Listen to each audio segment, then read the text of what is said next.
खुलुमबाय लोगोफोर, नोंथांमोनखौ एनबि ब्रह्म चेनेलाव गोजोन फुंबिलिनि बयनिसिमबो गाहाम हामलायथि बावहरग्रोनाय जाबाय। आं दिनै नोंथांमोननि सिगाङाव सानसेयारि खौरां लानानै फैबावलायबाय। आसा खालामो नोंथांमोनहा खौरांखौ खोनासंनानै मोजां मोनगोन। दिनैनि गिबि खौराङावनो दङ थैनायनि अनजिमाया 66 जाबाय। बिजेपिआ गाननाय जोमनायाव मददनि थाखाय 12 कौटि रां होनो समाय होयो। आसामनि गिबि मन्थ्रि हिमन्त बिश्व शर्माया रबिबारनि सानाव रायजोनि सोमोन्दै मोनसे गोथौ खौरां होदों। दैबानानि जेंनाया बांबोगासिनो दं। थैनायनि अनजिमाया दा सा 66 सिम सौहैबाय। बे दुखुनांथाव फोरमायथिजों लोगोसे गिबि मन्थ्रिया हादोरसा मावख'गिरिजों दैदेनजानो गोनां मोनसे मख'जाथाव रिलिफ हाबाफारिखौबो बिजेपि दोलोआ गाज्रियै गोहोम गोग्लैनाय जिल्लाफोराव दैबानाजों होखारजानाय आरो खहा जानांनाय रोजा रोजा सुबुंफोरनो गोनांथार जि-जोम महरै थोजासे हेफाजाब होनो थाखाय खोथा होदों। सीएम शर्माया बुङो दि आसाम रायजो बिजेपिआ आइजोफोरनो 2 लाख मेख्ला सादर आरो गथ'फोरनि गेजेराव समान बिबांनि जि राननो थांखि लायो। लोरबां सुबुं माहारिजों मोगा-मोगि जानांनाय गोब्राब जेंनाफोरखौ खमायनो थाखाय बानायनाय बे गुवार हाबाफारिखौ गासै 12 कौटि रांनि गोनांथि जागोन होनना साननाय जादों। सोलिबाय थानाय दैबानाफोरा हादोरसायाव गोबां जेंना सोमजिगासिनो दं, जायनि थाखाय सोरखारि आरो सोरखारि नङि मोन्नैबो फसंथानफोरनिफ्राय गुवारै मदद होनो नाजानायनि गोनांथि जादों। नैथि खौराङाव दङ आसाम सोरखारा 10 लाख रांसिम सेल्फ हेल्प ग्रुपनि दाहाराव स्टाम्प खाजोनाखौ एंगारदों। आसाम केबिनेटआ आसाम रायजो गामियारि जिउ राहा मिशन (ASRLM) नि सिङाव गाव हेफाजाब हानजा (SHG) नि सोद्रोमाफोरजों लाजानाय 10 लाख रांसिमनि दाहाराव स्टाम्प खाजोना एबा स्टाम्प डिउटिखौ बोखारनो गनायथि होदों। गिबि मन्थ्रि हिमन्त बिश्व शर्माया मोनसे केबिनेट जथुमनायनि उनाव थिरांथाखौ फोसावदों। शर्मा बिथाङा बुङो दि बे रेहाया SHG सोद्रोमाफोरजों जिउ राहा आरो फालांगियारि खामानिफोरनि थाखाय मावफुंजानाय गावारि दाहार फोरमानलाइफोरनि सायाव बाहायजागोन। बे वाल्भारआ शेड्युल्ड कमार्शियेल बैंक, ओनसोलारि गामियारि बेंक, कर्परेट बेंकफोर आरो गुबुन रिजार्भ बेंक अफ इन्डियाजों सामलायजानाय राङारि फसंथानफोरनिफ्राय मोन्नाय 10 लाख रांसिम दाहारखौ होगोन। रायजो सरकारा बुंदों दि बे आगाननि थांखिया सेल्फ हेल्प ग्रुपनि सोद्रोमाफोरनि सायाव रांखान्थियारि बजाखौ बाङाइ खालामनाय आरो आसामाव गामियारि आइजोफोरनि गेजेराव फालांगियारि आरो जिउ राहाखौ थुलुंगा होनाय। थामथि खौराङाव दङ काछार जिल्लानि दारिमिनारि इउनिटआव LPG सिलिन्डार बेरफ्रुनायनि जाहोनाव 3 सुबुंनि जिउ खहा। पुलिसआ नायबिजिरनायखौ जागायदों। आसामनि काछार जिल्लानि मोनसे दारिमिनारि खोन्दोआव मोनसे गिदिर LPG सिलिन्डार बेरफ्रुनायाव खमैबो 3 मावदांसाफोरनि जिउ खहा जादों आरो गोबां सुबुंफोरखौ गोमजोरै जखम खालामदों। बे बेरफ्रुनाया उधरबन्द बिधान सभा बियाबनि सिङाव पानग्रामनि केडी रड इन्डास्ट्रिजआव जादों। बेरफ्रुनाया ओरैबादि गोब्राबमोन दि जोखोम जानाय गोबां सुबुंनि हालोदआ गोब्राब हालोदाव दं होननानै खौरां मोन्नाय जादों, जायनि थाखाय थैनायनि अनजिमाया बांनो हागौ होननानै गिखांनाय फैदों।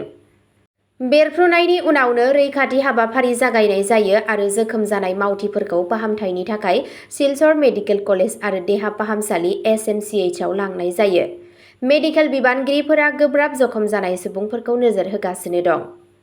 गोजौ थाखोनि police superintendent of police (SSP), Cachar उफ्रा पुलिस सुपारिन्टेन्डेन्ट (ASP) आरो गोबां रैखाथि हान्जानि सोद्रोमाफोरा रैखाथि आरो नायबिजिरनायखौ नायनो थाखाय जाथायथिलियाव दावबायहैयो।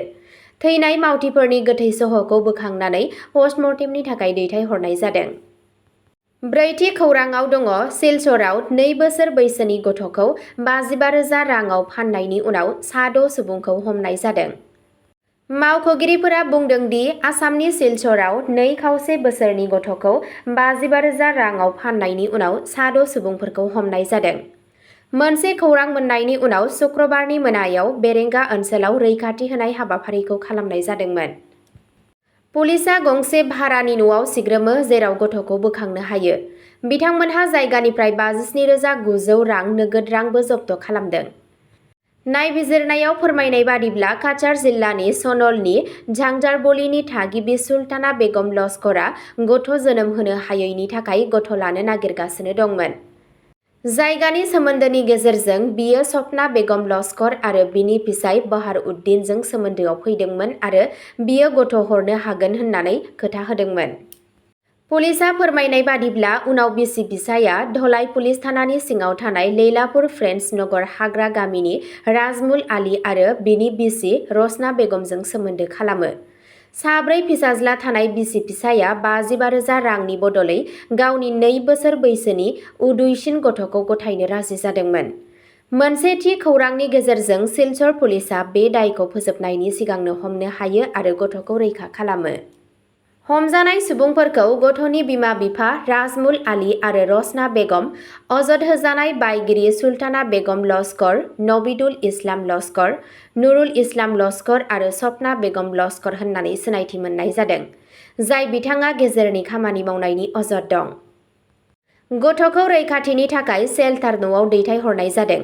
पुलिसआ फोरमायनाय बादिब्ला गथ'सा लांखारनाय आरो फाननाय नेटवार्कआव गुबुनफोरा लोब्बा दं ना गैया बेखौ मिथिनो थाखाय आरोबाव नायबिजिरनाया सोलिगासिनो दं। बाथि खौराङाव दङ गेंटकआव गारि सिङाव सासे सुबुंनि गोथै सह' मोननाय जादों। रबिबारनि फुङाव गेंटकनि लुमसे ओनसोलाव गंसे गारिनि सिङाव 43 बोसोर बैसोनि सासे सुबुंखौ गोथै सह'आव मोननाय जायो। थैनाय सुबुंखौ रमेश महरा होनना सिनायथि मोननाय जादों। बिथाङा दार्जिलिंनि मांपनि थागिरिमोन जाय आथिखालाव थाडंआव थागासिनो दंमोन। पुलिस बिबानगिरिफोरा फोरमायनाय बादिब्ला गिबि नायबिजिरनायाव मिथिनो मोननाय बादिब्ला बिथाङा हार्ट एटेक जानायनि जाहोनाव जिउ गोमादों। हाई ब्लाड प्रेसारजों सोमोन्दो थानाय मेडिकेल जेथोफोरखौबो बेनि मोनसे जाथावना जाहोन होननानै सन्देह खालामनाय जादों। थैनायनि गुबै जाहोनखौ मिथिनो थाखाय पुलिसआ गोथै सह'खौ पस्टमर्टेमनि थाखाय दैथायहरदों। मावख'गिरिफोरा मिथिहोयो दि जाथायनि सायाव दासान्दि नायबिजिरनाया सोलिगासिनो दं।